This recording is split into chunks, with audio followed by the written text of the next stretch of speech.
Friends, welcome back. இன்றைக்கி நம்ம பார்க்க போகிறதும் ஒரு அழகான உருளி டெக்கரேஷன் ஐடியா தான் ஃப்ரெண்ட்ஸ் பார்க்க போகிறோம். ஸோ அதுக்கு நான் இங்கே பார்த்தீங்கன்னா ஒரு 3 விதமான கலரில் இருக்கக்கூடிய பூக்களை வந்து எடுத்து வச்சுருக்கேன். ஸோ இந்த சீசனில் உங்களுக்கு நல்லா கலரான இந்த செவ்வந்தி பூ வந்து கிடைக்கும். ஸோ இந்த வயலட் கலர்லாம் பார்க்கறதுக்கு ரொம்ப அழகாக இருந்தது. ஸோ இந்த பூக்களை வச்சு தான் பயன்படுத்த போகிறோம் ஃப்ரெண்ட்ஸ். ஆனால் ஒரு விஷயம் என்னென்னு பார்த்தீங்கன்னா, நம்ம இன்றைக்கி பயன்படுத்தக்கூடிய பூக்களில் பின்னாடி இந்த அளவுக்கு நான் அந்த காம்பு இருக்குது இல்லைங்களா, அது வந்து கொஞ்சம் நல்லா பெருசாக இருக்க மாதிரி நம்ம வந்து பூக்களை தேர்ந்தெடுத்துக்கலாம். ஸோ அதுக்கடுத்து வழக்கம் போல் நான் உருளியை வந்து நான் சுத்தம் பண்ணி வச்சுருக்கேன். கீழே அதோட அந்த முக்காலையும் எல்லாம் ரெடி பண்ணி வச்சுருக்கேன். ஸோ இன்றைக்கி நம்ம டெக்கரேட் பண்ணுறதுக்காக பயன்படுத்த போகிறதுன்னு பார்த்திங்கன்னா, இன்னொன்று என்னென்னா இந்த குத்து விளக்கு இருக்குது இல்லைங்களா, ஸோ அதையும் தான் பயன்படுத்த போகிறோம். குத்து விளக்கில் நான் முழுசாக யூஸ் பண்ணலை. அந்த மேல் பகுதி இந்த இடத்துல வரும் இல்லைங்களா, அந்த போர்ஷனை மட்டும் நான் கழட்டிட்டேன். ஏன்னா நம்ம பூவை வச்சு டெக்கரேட் பண்ண போகிறதும் நம்ம இங்கே தான் டெக்கரேட் பண்ண போகிறோம். ஸோ அதெல்லாம் எப்படி பண்ணுறது அப்படிங்கிறத வீடியோ பார்த்து தெரிஞ்சுக்கலாம். ஸோ தொடர்ந்து வீடியோ பாருங்கள்.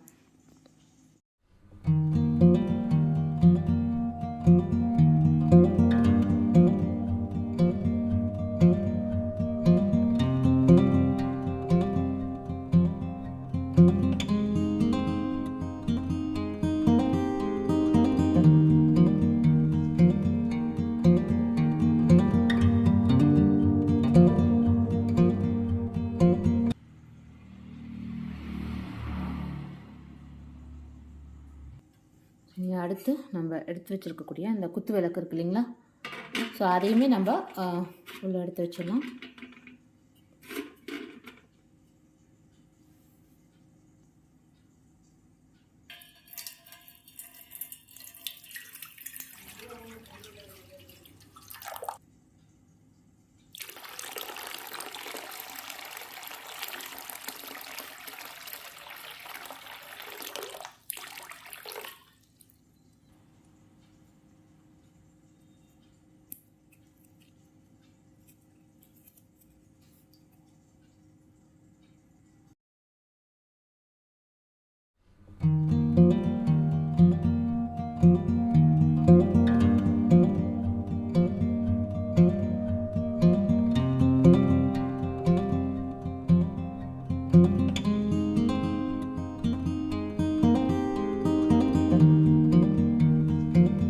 ஸோ இப்போ நம்ம கீழே வந்து பூவை போட்டு நம்ம ஃபுல்லாக டெக்கரேட் பண்ணியாச்சு. இனி அடுத்து நான் சொன்னேன் இல்லைங்களா, இப்போ இந்த மேலே இருக்கக்கூடிய பகுதியில் நம்ம இங்கேயுமே வந்து பூ வச்சு தான் டெக்கரேட் பண்ண போகிறோம். அது கொஞ்சம் வித்தியாசமான முறையில் நம்ம இன்றைக்கி டெக்கரேட் பண்ணலாம் ஃப்ரெண்ட்ஸ். ஸோ இதுக்கு நம்ம பயன்படுத்தக்கூடிய பொருள் என்னென்னு பார்த்தீங்கன்னா ஃப்ரெண்ட்ஸ், இந்த ஃப்ளோரல் ஃபோம்னு இருக்கு இல்லைங்களா, ஸோ இதை தான் நம்ம வந்து அந்த மேலே இருக்கக்கூடிய இந்த குத்து விளக்குக்கு மேலே நம்ம சொருவிட்டு இங்கே பூவை வச்சு நம்ம அழகாக டெக்கரேட் பண்ண போகிறோம். ஸோ அதுக்கு நம்மளுக்கு எந்த சைஸ் தேவையும் நம்ம கட் பண்ணி எடுத்துக்கலாம். ஸோ இந்த ஃபார்ம் பொறுத்தவரைக்கும் பார்த்திங்கன்னா உங்களுக்கு தண்ணியில் நனைச்சி நம்ம வைக்கும்போது பூவும் வந்து ஃப்ரெஷ்ஷாக இருக்கும். ஸோ டெக்கரேட் பண்ணுறதுக்கும் ஈஸியாக இருக்கும் நம்மளுக்கு. ஸோ இப்போ நான் வந்து ஒரு பாதி அளவுக்கு மட்டும் எடுத்திருக்கேன். ஃப்ரெண்ட்ஸ், இப்போ பார்த்தீங்கன்னா நம்ம மேலே அந்த கீழே இருந்த அந்த ரவுண்டையுமே நான் எடுத்துட்டேன். ஏன்னா அது இருந்தால் உங்களுக்கு வந்து ஃபுல்லாக கவர் தெரியாது அது வச்சாலுமே. ஸோ இப்போ வந்து நம்ம ஸ்கொயர் ஷேப்பில் இருக்குது. இப்போ நம்ம இதை வந்து எந்த ஷேப்புக்கு தேவையோ அதுக்கு தகுந்த மாதிரி நல்லா கட் பண்ணி எடுத்துக்கலாம். ஒரு ரவுண்ட் ஷேப் போல் இருந்ததுன்னா பார்க்குறதுக்கு ரொம்ப அழகாக இருக்குங்களா. ஸோ அந்த கார்னர்லாம் நம்ம எக்ஸ்ட்ராஸ் இருக்கலாம் கொஞ்சம் கட் பண்ணி எடுத்துடலாம். கொஞ்சம் ரவுண்ட் ஷேப்புக்கு நம்ம வந்து மாற்றிக்கலாம்.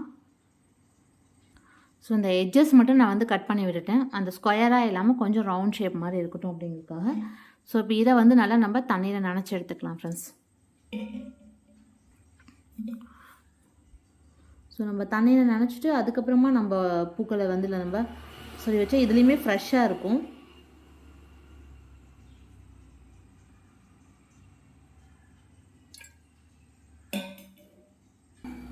ஸோ ஃபுல்லாகவே தண்ணி வந்து நனைச்சாச்சு.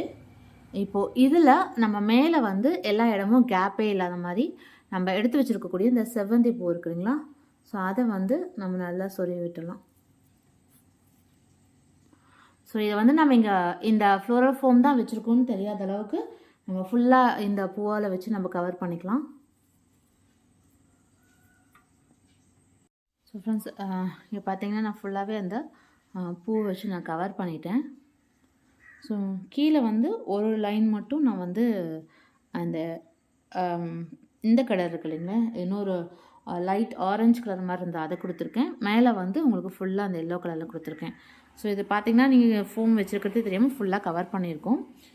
ஸோ அடுத்து இது மாதிரியே கொஞ்சம் கான்ட்ராஸ்ட்டாக இருக்கட்டும்ங்கிறதுக்காக, ஏன்னா ஃபுல்லாக எல்லோ இருக்கனால ஸோ அங்கங்கே ஒரு வயலட் கலர் மட்டும் நம்ம சொருவி விட்டுடலாம். ஸோ இது வைக்கும்போது இன்னும் பார்க்க அழகாக இருக்கும். ஸோ நம்ம பார்த்திங்கன்னா குத்துவிளக்கு மேலேயுமே அழகாக ஒரு வந்து போல் பூ வச்சு நம்ம அழகாக டெக்கரேட் பண்ணியிருக்கோம். இது பார்க்குறதுக்கும் ரொம்ப சூப்பராக இருக்கும். ஸோ வரப்போகிற கார்த்திகை தீபத்துக்கும் நீங்கள் இந்த மாதிரியே வந்து டெக்கரேட் பண்ணலாம். அப்படியே இந்த டெக்கரேஷனோட மட்டும் விடாமல் இப்போ நம்ம கீழே சுற்றியுமே வந்து தீபமும் ஏற்றி வைக்கலாம்.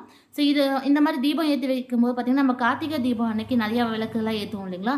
ஸோ இந்த உருளிலையுமே நம்ம டெக்கரேட் பண்ணி வைக்கும்போது பார்க்குறதுக்கு ரொம்ப அழகாக இருக்கும்.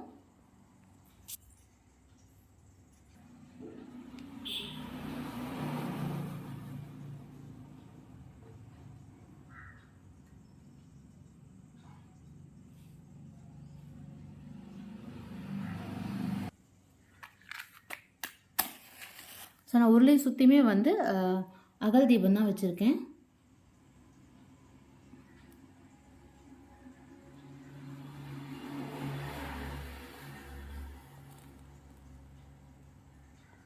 ஸோ இந்த டெக்கரேஷன் பார்த்திங்கன்னா கொஞ்சம் உங்களுக்கு வித்தியாசமான டெக்கரேஷனாக இருக்கும் ஃப்ரெண்ட்ஸ். நம்ம எப்பயுமே வந்து குத்து விளக்கில் மேலே வந்து தீபம் மட்டும்தான் ஏற்றுவோம்.